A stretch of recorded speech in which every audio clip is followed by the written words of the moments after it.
आप सभी को प्रभु यीशु के नाम में जय मसीह की। हम स्वागत करते हैं आपका प्रतिदिन के वचन में।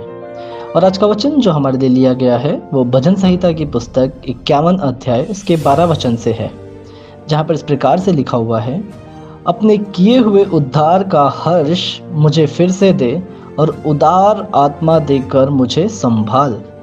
हालेलुया। मेरे प्रियो, परमेश्वर का वचन भजनकार दाऊद के जरिए, पवित्र आत्मा के जरिए आज आपके और मेरे बीच में इस प्रकार से आता है कि दाऊद राजा परमेश्वर को, यहोवा को ये कहता है कि अपने किए हुए उद्धार का हर्ष मुझे फिर से दे। मेरे प्रियो, अगर आप दाऊद के जीवन में पढ़े, दाऊद के बारे में जाने, तो उसके जीवन में बहुत सारी ऐसी बातें हम देखते हैं कि जिससे हम कुछ सीखने को मिलता है। हमें बहुत कुछ सीखने को मिलता है। जिस प्रकार से 12 साल की उम्र में उसे राज्य अभिषेक किया गया, उसे राजा होने के लिए। मेरे प्रियो, उसका मतलब ये है कि परमेश्वर की छत्र छाया उसके ऊपर बचपन से ही थी। तो अगर हम अपने जीवन में देखें तो क्या हमारे ऊपर भी ऐसा है, या जब से हमने यीशु मसीह को ग्रहण किया क्या उसकी छत्र छाया हमारे ऊपर है?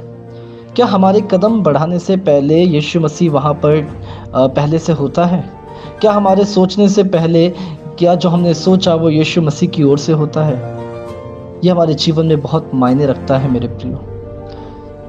ये यहोवा का, परमेश्वर का इतना बड़ा भक्त होते हुए भी, उसकी आज्ञाओं पर चलते हुए भी ये कहता है कि अपने किए हुए उद्धार का हर्ष मुझे फिर से दे।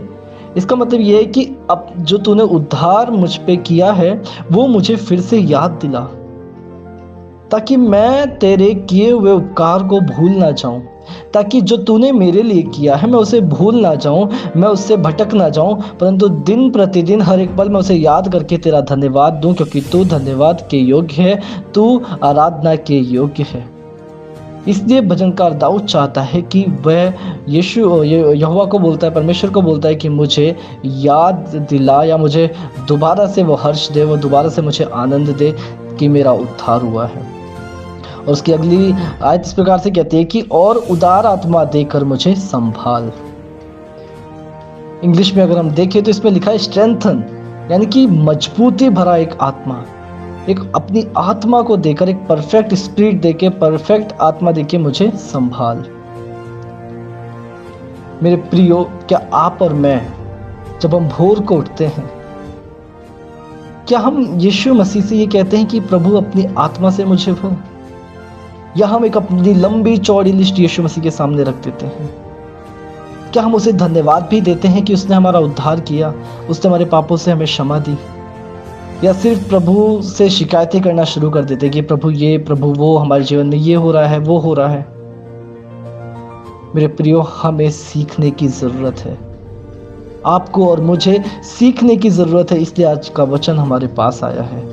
भजनकार दाऊद इतना बिजी होने के बाद, व्यस्त होने के बावजूद भी, इतना एक बड़ी राज्य को संभालने वाला एक राजा होने के बावजूद भी, वो कहता है कि मुझे याद दिला कि तूने मेरा उद्धार किया, ताकि मैं उसका सर्वदा धन्यवाद करता रहूं। मेरे पास सेना है, मेरे पास सब कुछ है, लेकिन फिर भी तू अपनी आत्मा से मुझे भर। मेरे प्रियो, हमें सीखने की जरूरत है। अगर हम बल पा सकते हैं तो पवित्र आत्मा के द्वारा, अगर हम चंगाई पा सकते हैं तो पवित्र आत्मा के द्वारा, तो क्यों ना हम अपनी लंबी चौड़ी लिस्ट परमेश्वर के सामने ना रखते हुए हम परमेश्वर से सिर्फ एक चीज, वो पवित्र आत्मा को मांगे। आइए हम प्रार्थना करें। धन्यवाद प्रभु यीशु, धन्यवाद करते सुंदर समय के लिए प्रभु। सच में दाऊद के जीवन से तू हमें बहुत कुछ सिखाता है प्रभु यीशु। प्रभु, तेरे वचन, तेरी बाइबल में, पवित्र शास्त्र में जो वचन लिखे हुए हैं उससे प्रभु हमें बहुत कुछ सीखने को मिलता है। हे प्रभु, क्योंकि वो सत्य वचन है, एक जीवित वचन है प्रभु यीशु। प्रभु, हमें अपनी आत्मा से भर दे, एक परफेक्ट स्पिरिट से हमें भर दे प्रभु यीशु, ताकि हम तुझसे दूर ना होने पाए, तुझसे एक रिश्ते को हम कायम करने पाए, तेरे नजदीक हम रहने पाए प्रभु यीशु। जो लोग इस वचन को सुनते हैं, पढ़ते हैं, मनन करते हैं, आप उन्हें प्रभु अपनी आत्मा से बहुत ताकत करके भर दे प्रभु यीशु। वो तेरे उपकार को ना भूलने पाए, बल्कि उसका धन्यवाद हर दिन करने पाए प्रभु यीशु। धन्यवाद करते हैं। मेरी इच्छा नहीं परंतु आपकी इच्छा मेरे जीवन से, सुनने वाले के जीवन में पूरी होने दे प्रभु यीशु। पिता उद्धारकर्ता प्रभु यीशु के नाम से मांगता हूँ, आमीन। हालेलुया। आप सभी को प्रभु यीशु के नाम में जय मसीह की। आपका दिन शुभ हो।